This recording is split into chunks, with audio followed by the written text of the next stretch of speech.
आप सभी व्यूअर को मेरा नमस्कार, आदाब एवं सत श्री अकाल। मैं डॉक्टर विजय वर्मा और आप देख रहे हैं आपका अपना चैनल बेट हेल्थ केयर।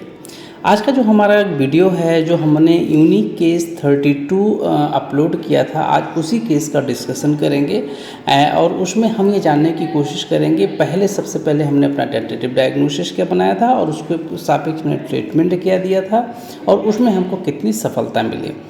तो आइए थोड़ी सी इसकी समरी जान जाते हैं। ये भैंस जो है पिछले 1 महीने से ज़्यादा समय से खा नहीं रही है।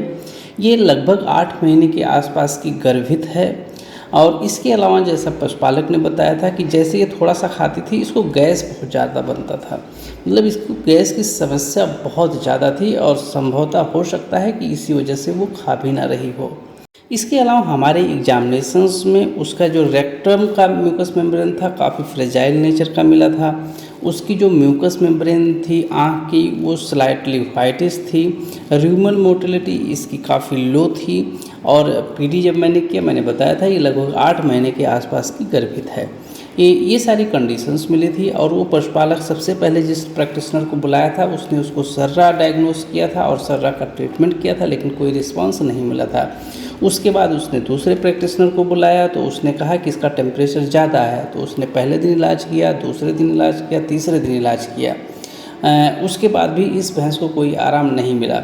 जब मैं गया इसको एग्जामिन किया और फिर इससे मैंने वार्ता किया तो उसको पता चला कि इसमें ट्राइक्यून वगैरह सारा लग चुका है। मतलब पहला जो व्यक्ति आया था उसने बेर्निल का यूज किया था और दूसरा प्रैक्टिशनर आया था उसने ट्राइक्यून एस का यूज किया था। इस केस के एग्जामिनेशंस में एक और स्पेसिफिक चीज़ मिली कि इसमें टेम्परेचर नहीं था। टेम्परेचर 100.4 था। इसका मतलब ये होता है इसमें कोई भी इन्फेक्शंस वाला कंडीशंस नहीं था, जो कि अगर कोई इन्फेक्शंस होता तो उसके जो टेम्परेचर होगा वो राइज होगा।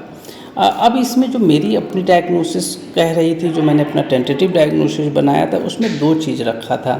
पहली कंडीशंस में बैगल इंडाइजेशंस को रखा था और दूसरी कंडीशंस में ये रखा था कि हो सकता है कि बच्चा मर गया हो। क्यों ऐसा कह रहा हूँ? क्योंकि जब मैंने पीडी किया, पीडी करने के बाद पहला चीज़ तो बच्चा बहुत नीचे मिला, लेकिन उसका हल्का सा पैर टच हो रहा था और उसके बाद उसमें कोई मूवमेंट हम क्लियर कट इसलिए नहीं जान पाए क्योंकि सिर्फ मेरी फिंगर टच कर पा रही थी।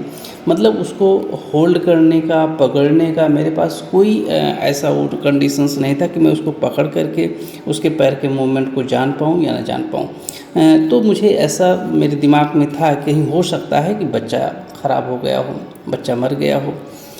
एक्चुअली में इस केस में जो मैंने बैगल इंडाइजेशंस को प्राथमिकता दी, हालांकि बैगल इंडाइजेशंस कई कारणों से होता है। जैसे किसी एनिमल में अगर टीआरपी होता है तो उसमें हो सकता है, या किसी एनिमल में रेडिकुलर एब्सेस का फॉर्मेशन हुआ, वहाँ पर भी आपको देखने को मिलेगा, या लीवर एब्सेस हो गया है उसमें भी आपको देखने को मिलेगा। और एक और कारण होता है कि जो प्रेगनेंसी के दौरान बैगल इंडाइजेशंस की कंडीशंस डेवलप होती है, तो मेरा सारा दिमाग इधर ही जा रहा था क्योंकि उन सब में क्या होता है, इन्फेक्शन होता है और जब इन्फेक्शन होता है तो टेम्परेचर राइज होता है।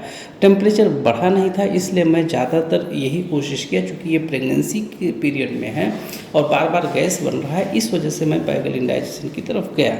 इस केस में जब मैंने पहले दिन ट्रीटमेंट किया तो उसमें मैंने टोटल सपोर्टिव ट्रीटमेंट किया। सबसे पहला इसमें फ्लूइड थेरेपी दिया गया और फ्लूइड थेरेपी में जो मैंने यूज किया उसमें D25 2 लीटर यूज किया, RL 1 लीटर यूज किया और नॉर्मल सेलाइन 3 लीटर यूज किया और साथ में माइफेक्स यूज किया। इसके अलावा कुछ इंजेक्शंस और मैंने यूज किए थे, जैसे जेटिक था, न्यूरोकाइंड एक्सेल था, फेरिडास था। इसके अलावा जो मैंने ओरल दिलाया था उस दिन, उसमें हमारा टेम्पोगो 100 ml था, वेजिटेबल ऑयल 250 ml था और टोनो बूस्ट सिरप जो था वो 200 ml था। इन सबको प्रॉपरली मिला करके और ओरली दे दिया गया था। ये पहले दिन का पूरा हमारा ट्रीटमेंट था और पहले दिन के ट्रीटमेंट के बाद जैसा कि हमें आपने पीछे देखा कि मैंने पशुपालक से पूछा कि कुछ उसको आराम मिला कि नहीं मिला, तो पशुपालक ने बताया कि इसको कोई आराम नहीं मिला। उसके बाद मैंने दोबारा पीडी किया। पीडी करने के बाद पाया कि बच्चा हल्का सा ऊपर आ गया। उसका पैर जब मैं पकड़ रहा था उसमें कोई हरकत नहीं थी, तो मुझे लगा कि इसका बच्चा एक्चुअली में मरा हुआ है। फिर मैंने पशुपालक को बताया और उसके बाद इसमें आईसीडी का ट्रीटमेंट दिया। आईसीडी के ट्रीटमेंट के बाद जैसा कि आप देख रहे हैं, बच्चा बाहर आ गया है और बच्चा मरा हुआ है। आज के दिन मैंने इसमें क्या ट्रीटमेंट दिया है, इसका क्या रिजल्ट आया, इसके हम नेक्स्ट पार्ट में लेकर के आएंगे। तो मिलते हैं इसके नेक्स्ट पार्ट में, तब तक के लिए आप सभी का बहुत बहुत धन्यवाद। जय हिंद, जय भारत।